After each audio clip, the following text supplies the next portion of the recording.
አስቺ በእናትህ አንተ ብላ በቃ እኔ በቃኝ አልኩኝ አይደል ብላ አንተ ፍቅሬ ነው ማይ ስቃለት እኮ ነው እኔ ልጅ እንደ ጨዋታ የሳሎን ስትሞላ እኮ መሶቡ ባዶ ሆነ ራቁቱን ሆነ እኮ የኔ ጌታ ማይ ስቃለት እኮ ነው እኔ ልጅ እንደ ጨዋታ አታውቅም እንደ ፀሐይ የኔ ቆንጆ ሳይ ቢልኝ እወድሻለሁ እና ሞትሽ ታውቂያለሽ። አመሰግናለሁ። እኔ ነኝ እንጂ የማመሰግን ፀሐዬ ልጄን ካስደሰትሽልኝ ከልጄ ደስታ በላይ ምን አለ? አውቃለሽ ባይሞትስ እኛ ባንገለውም በሚበላው ትርፍራፊ ተመርዞ መሞቱ አይቀርም። ውድ አትፍረድብኝ። ፈርቼ እኮ ነው አንድ ቀን ድኖ መጥቶ እንዳይበጠብጠን ፈራው። ፈጽሞ አትፍሪ የኔ ቆንጆ፣ አይበጠብጠንም። ፀሐያ ከተባውን አካላ አንቺ ገላ ላይ ካላረፈች በቀር ስራ ወይዘሮ ወርቄ እንግዲህ ከደረሰባት ችግርና መከራ ምንም ያልተማረች ወይ በሰው አትማር ወይ በራሷ የማትማር ዛሬም ፀሐይን እያሳደደቻት ትገኛለች ማለት ነው። ሌላ ሰራተኛ በመቅጠር እንግዲህ ለስራ ብላ ብቻ ሳይሆን የቀጠረቻት ለስራ ሳይሆን አስቻሉንና ፀሐይን ለመለየት ብላ እንግዲህ አንድ መድኃኒት የምትባል ሰራተኛ እንደሷው ብር ወዳጅና ጥቅም ወዳጅ ሰራተኛ ቀጥራ ልጅ ባልና ሚስትን ወይ ደግሞ አስቻሉንና ፀሐይን እንደመለየት ቁጭ ብድግ እያለች መከራዋን እያየት ትገኛለች ማለት ነው። እንደዚሁም ደግሞ ወይዘሮ ቅድስት እንግዲህ ይሄ የባሏን ጓደኛ ባልተብየውን ባሏ ያለበትን ቦታ ቀስ እያለች እያወጣጣች እየተገኘ ትገኛለች ማለት ነው። እንግዲህ የወዲት ጉዲት ደግሞ የወይዘሮ ቅድስትን የባሏን እናትን እሷ እኮ በአሁን ሰዓት እያስመሰለች ነው የእርሶ ልጅ ያለበትን ቦታ ለማወቅ ብላ ዋጋ እየከፈለች ትገኛለች። እባከሽ ተረጃት፣ ብሰድብሽ ምንም ነገር ብትልሽ ምንም ነገር መጥፎ ነገር እንዳትያት፣ አለበለዛ ግን የሆነ ነገር ካልሻት ትጎዳለች። እሷ በአሁን ሰዓት ሁሉን ነገር ነቅታበታለች እሱ የሚያደርገውን ስራ። በአሁን ሰዓት ግን እሷ እየሰራች ያለችው ነገር ባሏ የት እንዳለ ማወቅ ስለምትፈልግ ከሱ ጋር እያስመሰለች ትገኛለች። ይሄንን ደግሞ ልትረጃት ትገባለች እያለቻት እንግዲህ እየነገረቻት ትገኛለች ማለት ነው። በፍጹም እሷ እያስመሰለች አይደለችም። በጣም ውሸታምና በጣም አስመሳይ ነች። እኔ በፍጹም እሷ ላምናት አልችልም እያለች ትገኛለች ማለት ነው። ሰላም ሰላም ብያለሁ ውድ የተከበራችሁ ቤተሰቦቼ፣ እንዴት ናችሁ? ደህና ናችሁ? አለሁ እግዚአብሔር ይመስገን እኔ በጣም ደህና ነኝ። ለቤት አዲስ ሆናችሁ ላይክ እና ሼር እያደረጋችሁ እንድታበረታቱኝ በአክብሮት ተጠይቃችኋለሁ ማለት ነው። ጀላችሁ መጣሁት የእናት ግፍ ድራማን ክፍል 78 ይዤላችሁ መጥቻለሁ ማለት ነው። እንግዲህ በጣም ደስ የሚል ድራማና ያው የሰዎች ክፋት የበዛበት ድራማ ነው። በነገራችን ላይ የእናት ግፍ ድራማ ማለት እንግዲህ ሁላችሁም ታውቃላችሁ።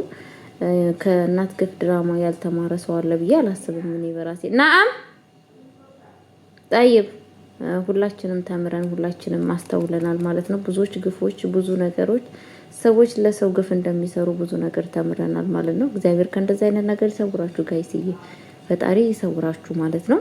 እና የምለው ነገር ምን ለማለት ፈልጌ ነው፣ የእናት ግፍ ድራማ እንግዲህ በምታውቁት በጣም በሚያሳዝን ነገር ወይዘሮ ወርቄ ዛሬም ልጆቿን መስዋዕት እያስከፈለች ትገኛለች ማለት ነው። ካለፈው ጥፋቷ ካለፈው ስህተቷ ምንም ነገር ልትማር አለመቻሏ ይኸው አስቻሉንና ፀሐይን መከራቸውን እያሳየች ትገኛለች ማለት ነው። በጣም የሚያሳዝን ነገር። እኔ እውነቴን ነው የምላችሁ፣ ፈጣሪ ከእንደዚህ አይነት ሰዎች ይሰውራችሁ። እንደዚህ አይነት ሰዎች እኔ መቼ ነው የሚቀየሩት? መቼ ነው ሰላም ሊኖራችሁ? የራሳቸውን ህይወት ትተው የሰዎችን ብቻ ህይወት ሲያማስሉ የሚቀመጡ ሰዎች እንደው እስቲ ምን አይነት ናቸው ብላችሁ እናንተ ራሱ ታስባላችሁ? እኔ በራሴ በጣም ነው የምትገርምኝ የወይዘሮ እንግዲህ እንትን ወርቄ በጣም ነው እንትን የምትገርመኝ ማለት ነው። ምክንያቱም ሰው ይማራል። ይብል ልጇ የወዲት ጉዴት ያቺ ክፉ መጥፎ የተባለችው ሴትዮ ዛሬ ተምራ ለሰዎች መልካም ነገር እየሰራች ስትገኝ፣ እሷ ደግሞ ክፋቷ ቀጥሎ ፀሐይን እንደዚህ እያሳደደቻት ትገኛለች ማለት ነው። ፀሐይ ደግሞ በጣም ነው የምትወዳቸው፣ በጣም ነው የምታከብራቸው። የትኛው ነው እንኳን አክል ቢጠሏትም ቢያስከፏትም እሷ በፍጹም በእነሱ ላይ ክፉና መጥፎ ነገር እያሰበች አይደለም ማለት ነው። ፈጣሪ ከእንደዚህ አይነት ነገር ሰዎች እየሰውራችሁ ማለት ነው። እንግዲህ ምን እያደረገ ነው የሚገኘው ወይዘሮ ወርቄ ሰራተኛዋን ምንድን ያለቻት? እባክሽ እኔ የፈለግሽውን አክል ገንዘብ እሰጥሻለሁ፣ አንቺ ብቻ አስቻሉንና ፀሐይን እንድትለይልኝ እፈልጋለሁ ያለቻት ማለት ነው። እንዴ ምን ማለት ነው? እንዴት አድርጌ ነው? ምንስ ብሆን እንዴት ለብር ብዬ ትዳር የምለይ ይመስላለሁ እንዴ? አዎ ትመስያለሽ። ምን ችግር አለ? የምትፈልጊው ብር አይደለ እንዴ? ብር እስከምትፈልጊ ድረስ እኔ የፈለገሽን ብር እሰጥሻለሁ። አንቺ ግን እነሱን ሁለቱን እንድትለይ ይፈልጋለሁ እና ከኔ የሚጠበቀው ምንድነው? ገላሽን እፈልጋለሁ። እንዴት በተለያየ ነገር እንግዲህ አስቻሉና አጥምደሹ አስቻሉን እና እሱ እንዲለይ እሷና አስቻሉን እና እሷ እንዲለያዩ ፈልጋለሁ ብላለች ማለት ነው። እንግዲህ የመጣችው ሰራተኛም ጥቅም ወዳጅ ስለሆነች ያልሽውን ነገር እሺ ምንም ችግር የለውም ሁሉን ነገር እፈጽማለሁ ብላ ነው ያለቻት ማለት ነው። ከዛም በኋላ እንግዲህ አስቻሉ ከውጭ ሲመጣ ምንድን ያደረገችው? በጎን ስትሄድ ግፍት ነው ያደረገችው ማለት ነው።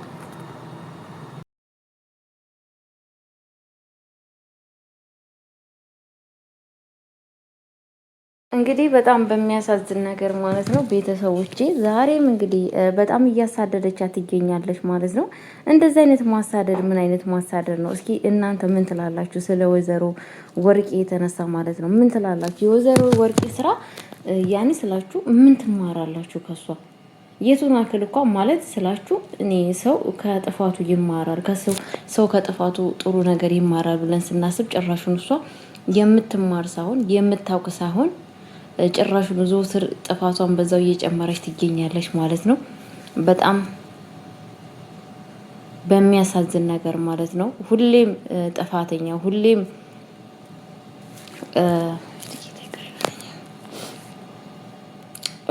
ማለት ነው ስላችሁ የጥፋት አይነት አለው ይብን የጥፋት አይነት አለው ማለት ነው።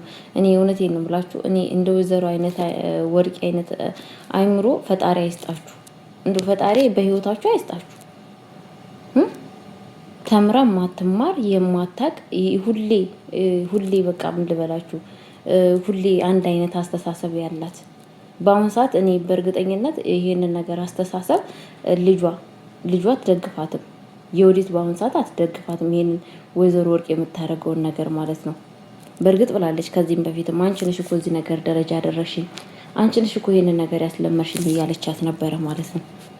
በእርግጥ ነው እሷ ነች እንደዚህ ያስለመደቻት ይሄንን ክፋት ይሄንን መጥፎ ነገሮችን እንድታደርግ ያደረገቻት በእሷ የተነሳ ነው። ግን እቺ ሴትዮ ዛሬም በፍጹም የምትቀየር ሴት ነች ብዬ አላስብም።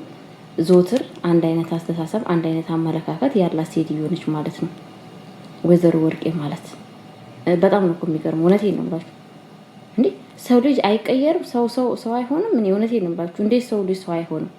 ሁሌም አንድ አይነት መንገድ እንዴት ሰው ከጥፋቱ አይማርም?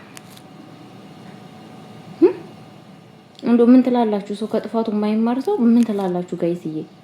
እንደዚህ አይነት ከፍት ሰው እንደዚህ አይነት ከጥፋቷቸው የማይማሩ ሰዎችን እናንተ ምን ትላላችሁ? ዴቱ ላይ አንድ አይነት ሰው እንዴ አቃጠለችን እኮ ወይዘሮ ወርቄ እስር ቤት ብትገባ ይኸው እንትኑ ሰውዬ ለቀቃት። እሱን ቆንጆ ነገር አላደረገም። በእርግጥ እንደዚህ አልጠበቅነውም ነበረ ፖሊሱን ማለት ነው። ጎበዝ ጠንካራ ሰውዬ መስሎን በስተመጨረሻ ልቅቅ አድርጓት ተመልሳ መጣች። ምንም ነገር ቅጣት ሳታገኝ የእጇ ሳታገኝ እንደው እኮ በጣም ነው የሚያሳዝነው ቤተሰቦች በጣም ማለት ነው። እና ብቻ ፈጣሪ ከእንደዚህ አይነት ሰዎች ይሰውራችሁ ውዶቼ፣ ከእንደዚህ አይነት አስነዋሪ ሰዎች መድኃኒዓለም ይሰውራችሁ።